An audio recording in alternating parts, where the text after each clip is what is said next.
দেশের আকাশে দেখা গেছে শাওয়াল মাসের চাঁদ। কাল উদযাপিত হবে পবিত্র ঈদ উল ফিতর।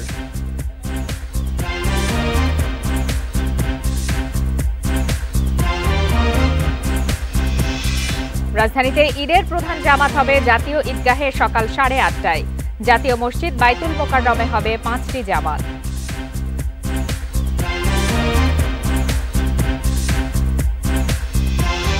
ট্রেনে শিডিউল বিপর্যয় নেই, ঈদযাত্রার শেষ দিনেও স্বস্তি। বাস টার্মিনালগুলোয় যাত্রীর চাপ নেই।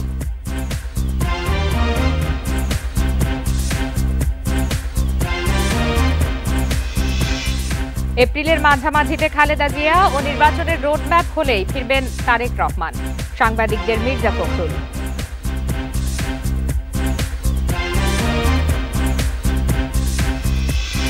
$210 কোটি বিনিয়োগের আশ্বাস 30টি চীনা কোম্পানির। নবায়নযোগ্য জ্বালানিতে সহযোগিতার প্রতিশ্রুতি।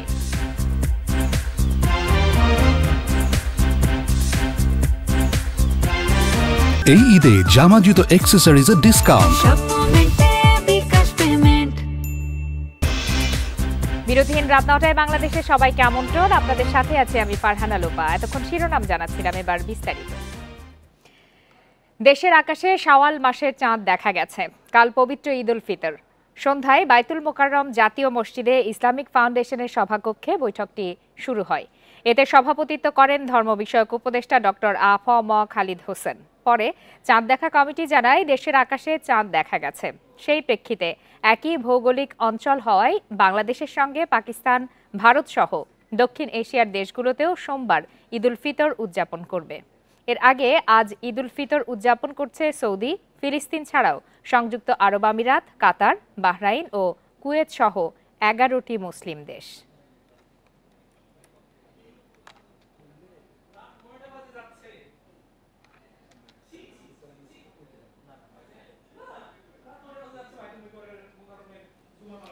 রাজধানীতে ঈদের প্রধান জামাত হবে জাতীয় ঈদগাহে সকাল 8:30টায়।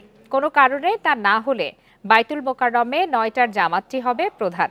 এছাড়া জাতীয় মসজিদে সকাল 7টা থেকে 10টা পর্যন্ত 4টি এবং 10:15টায় একটি জামাত হবে।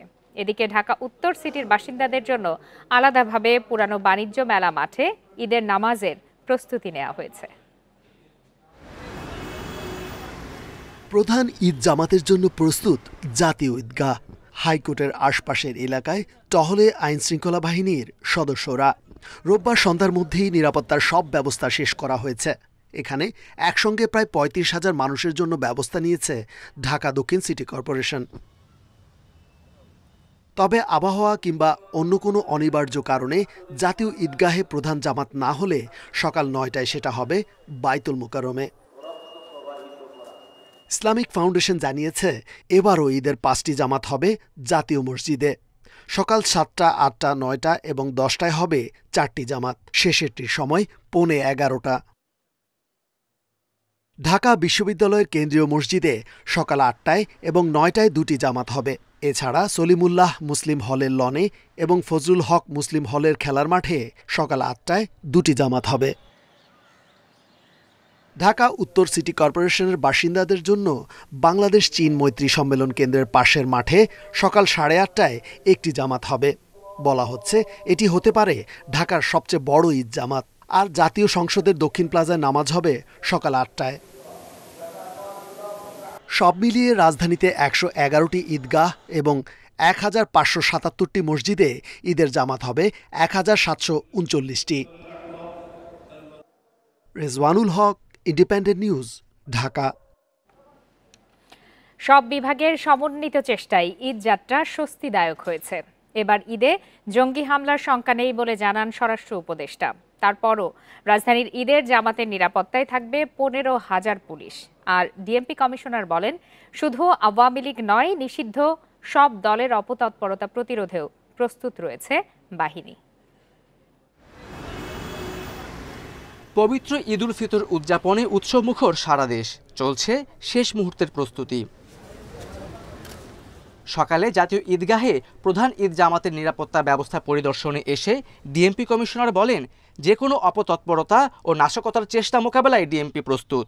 আর র্যাবের মহাপরিচালক জানান, রাজধানী সহ সারা দেশের নিরাপত্তা নিশ্চিতে ব্যবস্থা নেওয়া হয়েছে।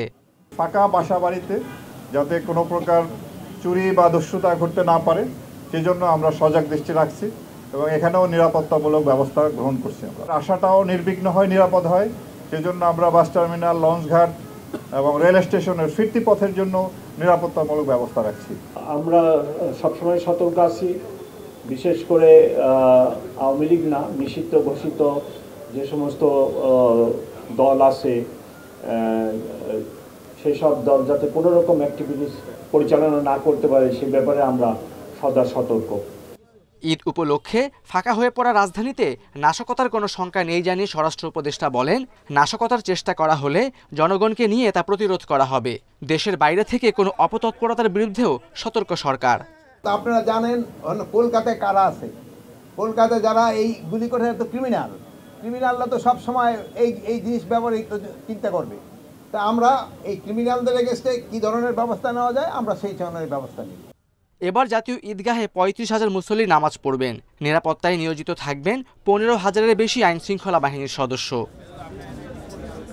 Khaled Raihan, independent news, Dhaka.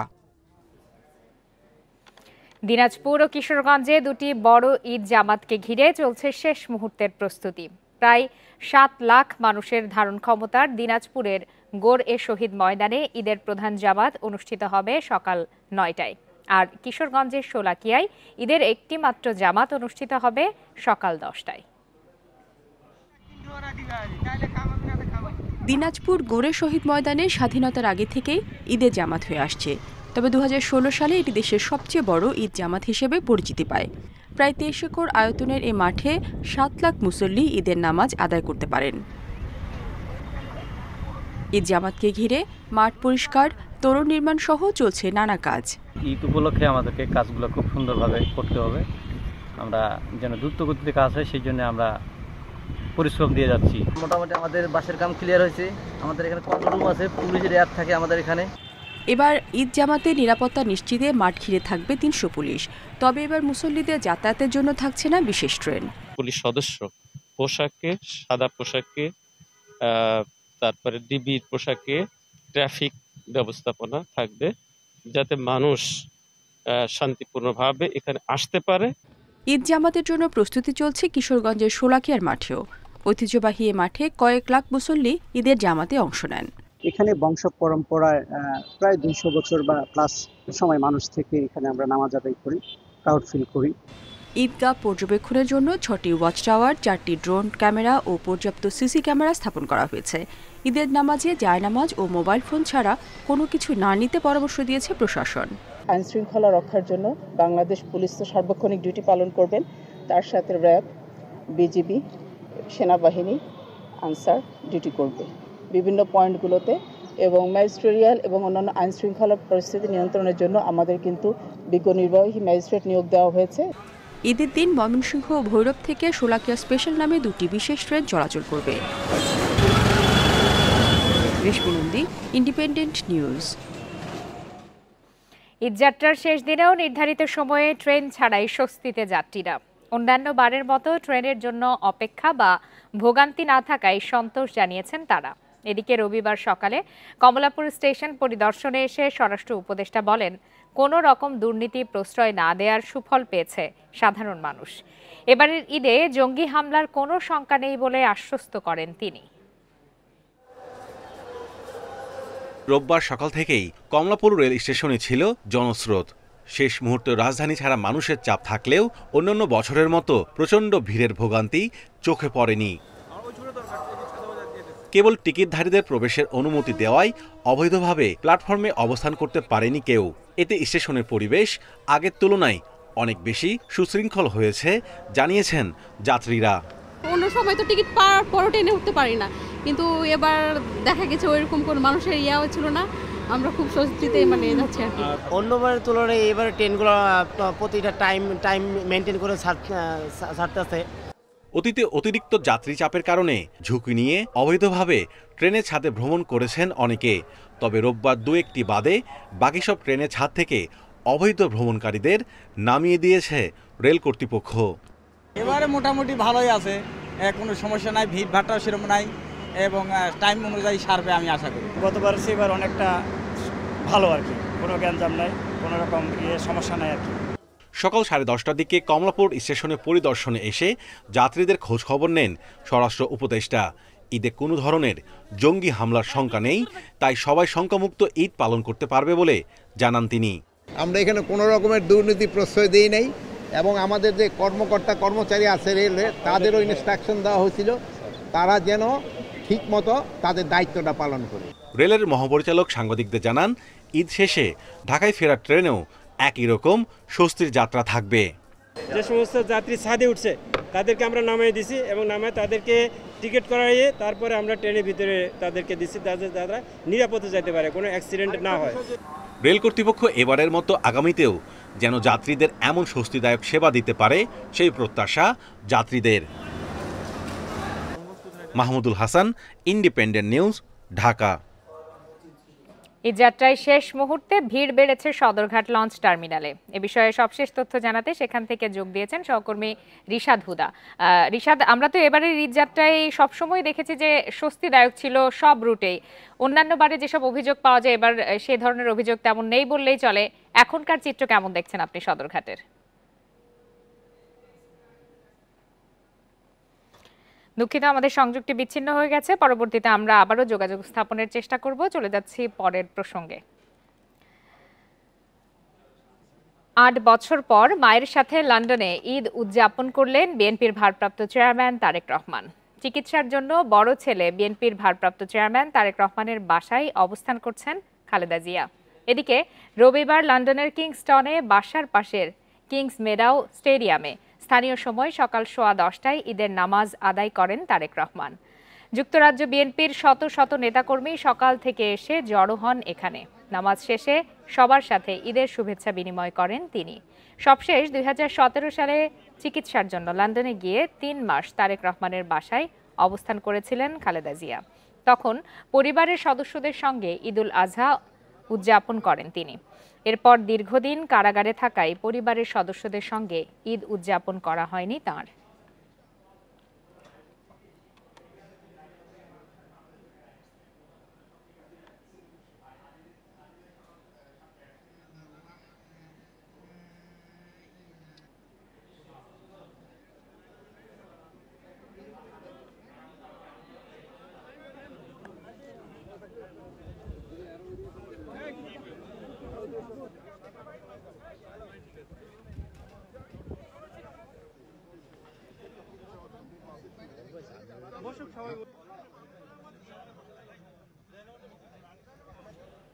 কিছুক্ষণ আগে যেমনটি জানাচ্ছিলাম, ঈদযাত্রার একেবারে শেষ সময়ে কিছুটা ভিড় বেড়েছে সদরঘাট লঞ্চ টার্মিনালে। এ বিষয়ে সর্বশেষ তথ্য জানাতে সেখান থেকে যোগ দিয়েছেন সহকর্মী রিশাদ হুদা। রিশাদ, এবারে তো আমরা সব রুটেই দেখেছি যে স্বস্তিদায়ক ঈদযাত্রা হয়েছে।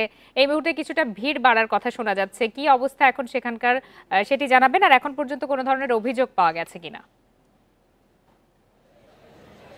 আচ্ছা, আমি কিছুক্ষণ আগেই কিন্তু বিআইডব্লিউটি এর যে জয়েন্ট ডিরেক্টর তার সাথে আমি কথা বলেছি, তার সাক্ষাৎকার আমাদের আছে। তো তিনি যা বলছে যে পদ্মা সেতু চালু হওয়ার পরে কিন্তু লঞ্চ যাত্রা কিছুটা কমে গিয়েছিল, বিশেষ করে ঈদ যাত্রায়। তারা প্রচারণা চালিয়েছে যে এবার ঈদ যাত্রা স্বস্তিদায়ক করতে তারা বদ্ধপরিকর, সেই অনুযায়ী তারা পদক্ষেপ নিয়েছে। তারা বলছেন যে গতকাল সর্বোচ্চ লঞ্চ সদরঘাট ছেড়ে গিয়েছে, 134টি লঞ্চ গতকাল ছেড়ে দিয়েছে। তো সর্বশেষ তথ্য অনুযায়ী তারা বলছে যে 92টি লঞ্চ আজকে ছেড়ে গিয়েছে। প্রায় 70 থেকে 80 হাজার মানুষ আজকে ঢাকা ছেড়েছে। গতকালকে তা প্রায় বলছে যে লাখখানেকের বেশি মানুষ গতকালকে ছেড়েছে। তো গত 3 দিনের পরিসংখ্যান অনুযায়ী তারা বলছে যে 8 লক্ষ মানুষ কিন্তু এবার লঞ্চযোগে ঢাকা ছেড়েছে, বিভিন্ন অর্থাৎ ঈদযাত্রা করেছে। তো আগামীকাল এবং পরশু ঈদযাত্রা অব্যাহত থাকবে। তো তারা আশা করছে যে সব মিলিয়ে 10 লক্ষ মানুষের মতো যাত্রী এবার কিন্তু ঢাকা লঞ্চযোগে দেশের বিভিন্ন জায়গায় ঈদযাত্রা করেছে। তো কিছু কিছু অভিযোগ আমরা পেয়েছি, যেমন ধরেন লালমোহন এলাকায় যাওয়ার যে লঞ্চ, সেই লঞ্চ কিন্তু মানে লঞ্চের যাত্রী অনুযায়ী লঞ্চ ছিল না। বিআইডব্লিউটিএ বলছে যে পরবর্তীতে তাদের ব্যবস্থা করা হয়েছে, তাদের জন্য লঞ্চ ব্যবস্থা করা হয়েছে। সেই ক্ষেত্রে যাত্রীদের কিন্তু 4 থেকে 5 ঘন্টা বসে থাকতে হয়েছে। বেশ কিছু যাত্রী এরকম অভিযোগ করেছে আমাদের কাছে।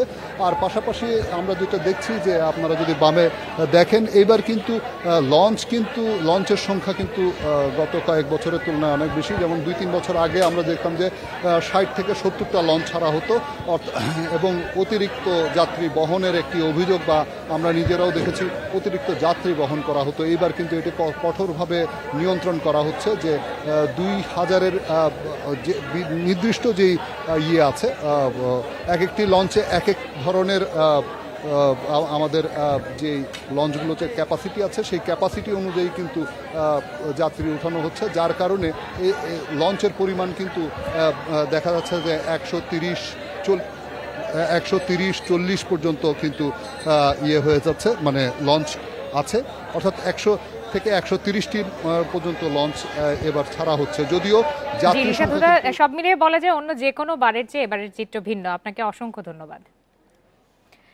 এপ্রিলের মাঝামাঝি সময়ে খালেদা জিয়া দেশে ফিরতে পারেন বলে জানিয়েছেন বিএনপি মহাসচিব মির্জা ফখরুল ইসলাম আলমগীর। সকালে গুলশানে বিএনপি চেয়ারপারসনের কার্যালয়ে সাংবাদিকদের সাথে মত বিনিময়ে তিনি এ কথা বলেন। মির্জা ফখরুল আরও জানান, নির্বাচনের রোডম্যাপ হলেই তারেক রহমানের দেশে ফেরার বিষয়টি জানা যাবে। গুলশানে বিএনপি চেয়ারপারসনের কার্যালয়ে সাংবাদিকদের সঙ্গে মতবিনিময় করেন বিএনপি মহাসচিব মির্জা ফখরুল ইসলাম আলমগীর। প্রধান উপদেষ্টার চীন সফরকে ইতিবাচক উল্লেখ করে তিনি বলেন, ভূ রাজনৈতিক কারণেই প্রতিবেশী সহ সব দেশের সঙ্গে ভালো সম্পর্ক থাকা উচিত। মির্জা ফখরুল বলেন, উদারপন্থী দলগুলো জাতীয় রাজনীতিতে সুযোগ কম পেলে জঙ্গিবাদ উত্থানের শঙ্কা থেকে যায়। তিনি বলেন, কয়েকজন উপদেষ্টার নিরপেক্ষতা নিয়ে প্রশ্ন উঠেছে। আমরা একটা টোটাল নিউট্রালিটি আশা করি ফ্রম দ্য গভর্নমেন্ট, এবং প্রফেসর ইউনূস সাহেবের কাছে এসে সবচেয়ে বেশি আশা করি। প্রফেসর ইউনূস সাহেব যদি মনে করেন যে কারোর জন্য নিউট্রালিটি ব্যাহত হচ্ছে, তাকে তো তার ক্যাবিনেট থেকে বের করে দেওয়া উচিত। এই শুড বি ক্লিন। তা না হয় তাহলে তো মানুষ মনে করবেই। বিএনপি মহাসচিব জানান, লন্ডনে আগের চেয়ে ভালো আছেন বিএনপি চেয়ারপারসন খালেদা জিয়া। আলহামদুলিল্লাহ, উনি এখন বেটার আছেন। ফ্যামিলির সঙ্গে 8 বছর পরে উনি ঈদ করবেন। This is a good thing for our madam. সম্ভবত যতটুকু শুনেছি আর কি, আমি ফাইনাল কোনো নিশ্চিত না, এপ্রিলের মাঝামাঝি সময় তিনি আসবেন। বিএনপি মহাসচিব মনে করেন, রাজনৈতিক অনভিজ্ঞতার কারণে নির্বাচনের সুনির্দিষ্ট রোডম্যাপ দিচ্ছে না অন্তর্বর্তীকালীন সরকার। এটা আমাদের রাজনৈতিক অনভিজ্ঞতা থেকে আসছে। Jahanara Parvin, independent news, Dhaka. 30টি চীনা কোম্পানি বাংলাদেশে $210 কোটি বিনিয়োগের আশ্বাস দিয়েছে। এছাড়া তথ্য প্রযুক্তি, কৃত্রিম বুদ্ধিমত্তা ও নবায়নযোগ্য জ্বালানি সহযোগিতার প্রতিশ্রুতি দিয়েছে বেইজিং। প্রধান উপদেষ্টার 4 দিনের সফর শেষে দুপুরে সংবাদ সম্মেলনে একথা জানান বিডার নির্বাহী চেয়ারম্যান। চীনের সাথে বাংলাদেশের সম্পর্কের 50 বছর পূর্তি উপলক্ষে 4 দিনের সরকারি সফর শেষে শনিবার ঢাকায় আসেন অন্তর্বর্তী সরকারের প্রধান উপদেষ্টা প্রফেসর ডক্টর মোহাম্মদ ইউনূস। রোববার দুপুরে প্রধান উপদেষ্টার চীন সফর নিয়ে ফরেন সার্ভিস একাডেমিতে সংবাদ সম্মেলনের আয়োজন করা হয়। এ সময় প্রধান উপদেষ্টার বিশেষ প্রতিনিধি বলেন, সফরে আগামী 50 বছরের পানির সমস্যা সমাধান, বিনিয়োগ সহ বেশ কিছু বিষয়ে ফলপ্রসূ আলোচনা হয়েছে। চীনা প্রেসিডেন্ট ব্যক্তিগতভাবে বিনিয়োগের বিষয় দেখবেন বলেও আশ্বাস দিয়েছেন বলে জানান তিনি। চীনা প্রতিষ্ঠানগুলো যাতে বাংলাদেশে এসে তাদের কারখানা স্থাপন করেন, এবং প্রেসিডেন্সি সাথে সাথে জবাব দিয়েছেন যে বিষয়টি তিনি ব্যক্তিগতভাবে তদারকি করবেন। সংবাদ সম্মেলনে তিনি জানান, এলডিসি গ্র্যাজুয়েশনের পর আরও 4 বছর চীন থেকে শুল্কমুক্ত সুবিধা চেয়েছে বাংলাদেশ। চীন ইতিবাচক সাড়াও দিয়েছে। এছাড়া রোহিঙ্গাদের নিজ দেশে ফেরত পাঠানোর বিষয়ে সহযোগিতার আশ্বাস দিয়েছে চীন সরকার। আমরা সেই প্রধান উপদেষ্টা বিষয়টি তুলেছেন, এবং চীন তার সর্বাত্মক সহযোগিতা দেবে, এবং পরিষ্কারভাবে চীন বলেছে যে রিপ্যাট্রিয়েশনের ব্যাপারে তারা তাদের সাধ্যমতো সব চেষ্টা করবে। এ সময় বাংলাদেশ বিনিয়োগ উন্নয়ন কর্তৃপক্ষ বিডার নির্বাহী চেয়ারম্যান বলেন, সফরে 100 প্রতিষ্ঠানের সাথে বৈঠক হয়েছে। আধুনিক তথ্য প্রযুক্তি, এআই, নবায়নযোগ্য জ্বালানি খাত নিয়ে ইতিবাচক আলোচনা হয়েছে। এটাও দেখেছি যে আমরা টোটাল একটা 2.1 বিলিয়ন ডলারের কমিটমেন্টের কথা বলছি। এই 2.1 বিলিয়নটা আগের সব বড় বড় নাম্বার থেকে একটা বড় কারণে ডিফারেন্ট। সেই ডিফারেন্সটা হচ্ছে যে আপনারা আগে যে নাম্বারগুলো আমরা সিকিউর করে এসেছি তার মেজরিটি ছিল লোন ফর্ম। বাংলাদেশে উচ্চমানের হাসপাতাল তৈরিতে চীন সহযোগিতা করবে বলেও আশাবাদী সরকার।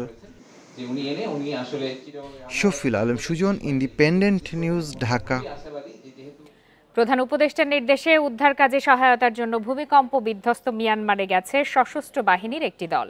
রবিবার কুর্মিটোলায় বিমান বাহিনীর ঘাঁটি থেকে 2টি উড়োজাহাজ ত্রাণ সামগ্রী নিয়ে রওনা হয়। বাংলাদেশ থেকে 16.5 টন ত্রাণ গেছে মিয়ানমারে। শুক্রবার দুপুরে মিয়ানমার ও থাইল্যান্ডে 7.7 মাত্রার ভয়াবহ ভূমিকম্পে মিয়ানমারে কয়েক হাজার মানুষ হতাহত হয়। ভূমিকম্পের পর মিয়ানমারের বিভিন্ন এলাকায় খাদ্য, পানি, বাসস্থান সংকট এবং জরুরি চিকিৎসা সেবার অভাবে ভয়াবহ মানবিক বিপর্যয়ের সৃষ্টি হয়। উদ্ধার কার্যক্রমের জন্য বাংলাদেশ থেকে ত্রাণ সামগ্রী এবং উদ্ধারকারী ও চিকিৎসা সহায়তা দল পাঠানোর উদ্যোগ নেওয়া হয়েছে। প্রাথমিকভাবে সেনাবাহিনী ও বিমান বাহিনীর 2টি পরিবহন বিমানে জরুরি ত্রাণ নিয়ে মিয়ানমারের ইয়াঙ্গুনে গেছে। 16.5 টন ত্রাণ সহায়তার মধ্যে রয়েছে শুকনো রেশন, বিশুদ্ধ পানি, তাঁবু, খাবার, saline, hygiene products, plastic sheet roll, মশারি এবং সোলার লাইটস। বাংলাদেশ সরকার কর্তৃক প্রেরিত এই মানবিক সহায়তা মিয়ানমারের ভূমিকম্পে ক্ষতিগ্রস্ত জনগণের দুর্ভোগ কমিয়ে আনতে সহায়ক ভূমিকা পালন করবে। সশস্ত্র বাহিনী বিভাগের মহাপরিচালক জানান, মিয়ানমারে উদ্ধার অভিযানের জন্য সশস্ত্র বাহিনীর 26 সদস্যের বিশেষ দল, ফায়ার সার্ভিসের 10 সদস্যের উদ্ধারকারী দল প্রস্তুত রয়েছে। এছাড়া চিকিৎসা সেবার জন্য সেনাবাহিনী থেকে 10 সদস্য এবং বেসামরিক থেকে 10 সদস্যের 2টি মেডিকেল টিম প্রস্তুত রাখা হয়েছে। উদ্ধার কার্যক্রমের জন্য বাংলাদেশ সশস্ত্র বাহিনীর 26 সদস্যের বিশেষজ্ঞ অনুসন্ধান ও উদ্ধারকারী দল এবং ফায়ার সার্ভিস ও সিভিল ডিফেন্স হতে 10 সদস্যের একটি উদ্ধারকারী দল প্রয়োজনীয় সহায়তা প্রদানের জন্য প্রস্তুত রয়েছে। মিয়ানমার সরকার সম্মত হলে এসব টিম রওনা হবে বলে জানান সশস্ত্র বাহিনী বিভাগের মহাপরিচালক। Hasif Mahmud Shah, independent news, Dhaka. জুলাই গণঅভ্যুত্থানে অংশগ্রহণকারী নারীদের সাহসিকতার জন্য Madeleine Albright honorary group award ঘোষণা করেছে যুক্তরাষ্ট্রের স্টেট ডিপার্টমেন্ট। কিন্তু এ পুরস্কার প্রত্যাখ্যান করেছেন বৈষম্য বিরোধী ছাত্র আন্দোলনের মুখপাত্র উমামা ফাতেমা। শনিবার রাতে নিজের ভেরিফাইড ফেসবুকে দেয়া এক পোস্টে পুরস্কার প্রত্যাখ্যানের বিষয়টি জানিয়েছেন তিনি।